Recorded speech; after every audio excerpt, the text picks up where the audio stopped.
Kuba menjadi neraka kewangan. Selepas transaksi dengan Visa dan Mastercard digantung di pulau itu, Melia memutuskan untuk keluar dari 15. Hotel-hotel dan syarikat asing lain mula menjauhkan diri daripada sistem pelancongan yang berkaitan dengan konglomerat tentera Gaesa.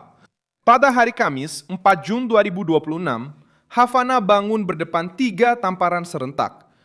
Kurang kad, kurang hotel antarabangsa dan kurang keyakinan untuk mereka yang masih melabur wang dalam rejim Cuba. Kesan ini bukan sahaja kepada pelancong yang cuba membayar penginapan atau makanan. Ia memberi kesan kepada kewangan kerajaan, kemasukan mata wang asing, hotel-hotel yang kosong, gangguan bekalan elektrik, jalanan yang dipenuhi protes dan tekanan dari Washington terhadap sistem ekonomi yang dikawal oleh tentera Cuba. Apa yang rejim telah hilang sekarang? Kenapa syarikat-syarikat sedang keluar? Bagaimana Kuba akan menahan tamparan ini? Saya akan ceritakan semuanya kepada anda. Jika anda suka kandungan yang terus terang dan tidak berbelit-belit seperti ini, pertimbangkan untuk melanggan, kerana di sini ada video seperti ini setiap hari. Bank Pusat Kuba memaklumkan bahawa urus niaga yang dibuat dengan kad Visa dan Mastercard akan digantung mulai 6 Jun. Alasan yang diberikan adalah mudah. Bank asing yang memproses transaksi tersebut telah memutuskan untuk menamatkan hubungan dengan Fincimex SA, syarikat kewangan yang berkaitan dengan sistem negara Kuba dan berkait rapat dengan dunia Gaesa. Secara praktikal, ini memutuskan salah satu pintu utama untuk pembayaran antarabangsa masuk ke dalam pulau tersebut. Pelancong tiba cuba menggunakan kad yang diiktiraf di seluruh dunia, tetapi sistem yang menyokong operasi itu tidak lagi berfungsi. Inilah perkara yang menyakitkan di Havana. Ia bukan sekadar tentang sebuah syarikat swasta. Ia mengubah peraturan perdagangan. Apa yang terjejas ialah saluran di mana wang dari hotel, restoran, kedai, perkhidmatan pelancongan dan perbelanjaan pelawat asing masuk. Selama bertahun-tahun, rejim telah menjual imej bahawa masih ada sedikit normaliti ekonomi di sebalik resort, kad antarabangsa dan jenama asing. Sekarang, lapisan luar itu mula terhakis. Pelawat mungkin ingin berbelanja, tetapi struktur yang menukar perbelanjaan itu kepada mata wang asing untuk sistem cuba semakin lemah. Keputusan itu dibuat selepas arahan eksekutif yang ditandatangani oleh Donald Trump pada 1 Mei yang memperluaskan sekatan terhadap sektor ekonomi cuba, termasuk bidang kewangan, tenaga, keselamatan, pertahanan, perlombongan dan struktur yang berkaitan dengan kerajaan. Washington mula menyasarkan bukan sahaja pihak berkuasa Cuba, tetapi juga syarikat dan institusi asing yang terus menjalankan perniagaan sensitif dengan rejim tersebut. Tarikh akhir penutupan yang diarahkan untuk operasi tertentu yang melibatkan Gaesa berakhir pada 5 Jun. Disitulah tekanan berhenti menjadi sekadar ucapan dan mula masuk ke dalam kontrak, bank, hotel dan kaunter. Gaesa ialah nama yang muncul di tengah-tengah krisis ini. Konglomerat yang dikendalikan oleh tentera Kuba ini terlibat dalam hotel, pelancongan, kewangan, logistik dan perniagaan strategik di pulau itu. Bagi Rumah Putih, sistem ini menumpukan sumber yang sepatutnya digunakan untuk rakyat Cuba, tetapi akhirnya hanya menjaga golongan elit rejim tersebut. Melia mengumumkan bahawa mereka akan segera berhenti mengurus, memasarkan dan menawarkan perkhidmatan jenama untuk 15 hotel di Kuba. Syarikat Sepanyol itu telah berada di pulau tersebut sejak tahun 90-an dan merupakan salah satu pengendali asing terbesar dalam industri pelancongan Kuba.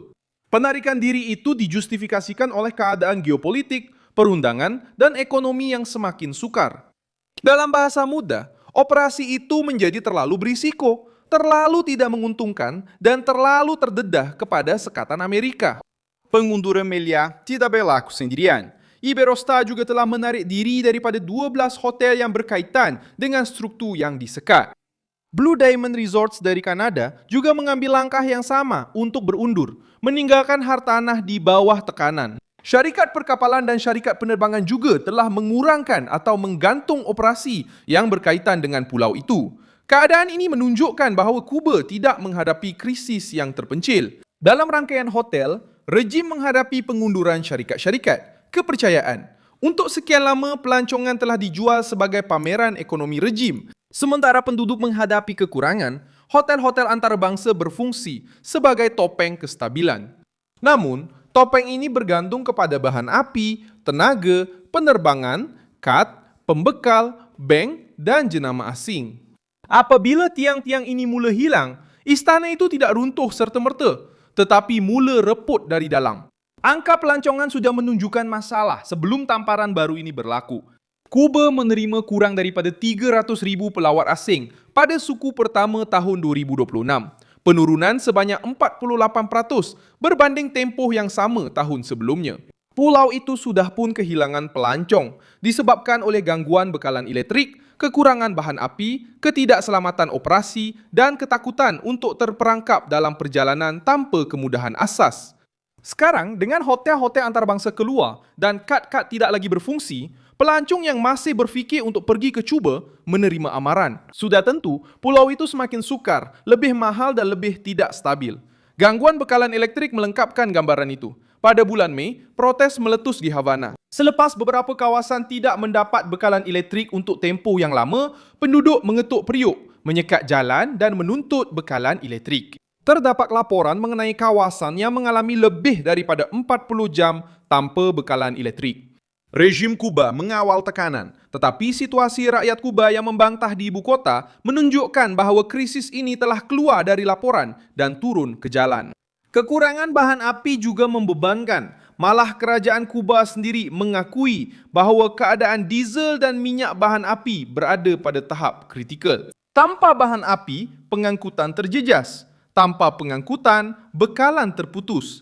Tanpa bekalan, pelancongan terhenti, perdagangan melemah dan kehidupan seharian menjadi ujian ketahanan. Masalah ini bukan hanya berlaku di hotel-hotel besar.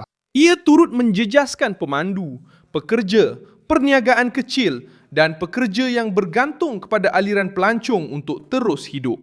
Golongan kiri sering cuba mengubah krisis ini menjadi kisah mudah menentang Washington. Namun, soalan yang meresahkan Havana adalah, mengapa sebuah pulau yang penuh dengan hotel, pantai, pekerja dan potensi pelancongan masih terlalu bergantung kepada konglomerat tentera tertutup untuk memastikan wang terus beredar? Mengapa mata wang asing melalui struktur yang berkait rapat dengan kuasa dan bukannya melalui ekonomi yang bebas, terbuka dan telus? Mengapa rakyat dibiarkan dalam kegelapan sementara rejim mempertahankan sistem yang mengawal hotel, bank dan logistik?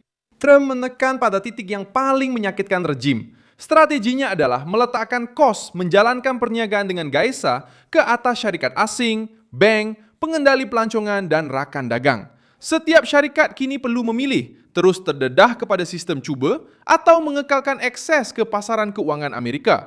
Bagi kumpulan antarabangsa yang besar, pilihan ini hampir automatik. Amerika Syarikat lebih penting daripada Havana.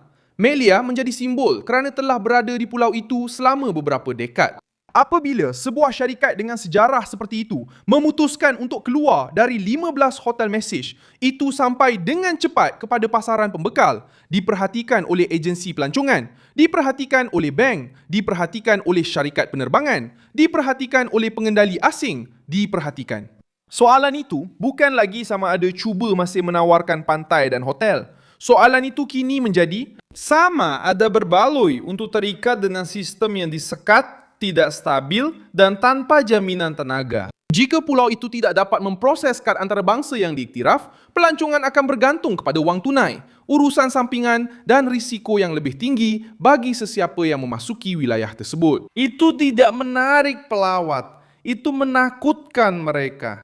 Cuba sentiasa Cuba menjual kepada dunia gabungan pelancongan, revolusi romantik dan penentangan politik. Tetapi kini imejnya sudah berbeza. Hotel tidak beroperasi, kad digantung, gangguan elektrik berpanjangan, jalan-jalan penuh kemarahan dan syarikat asing mencari jalan keluar. Pelancong yang tiba selepas 6 Jun akan mendapati pulau yang lebih tersekat. Pengendali asing akan mendapati pasaran yang lebih longgar. Rejim akan mendapati kurang ruang untuk menyembunyikan krisis di sebalik wajah pelancongan. Dan rakyat Cuba akan terus melihat secara praktikal perbezaan antara ekonomi terbuka dan sebuah mesin negara yang mengawal segala-galanya sehingga semuanya mula gagal.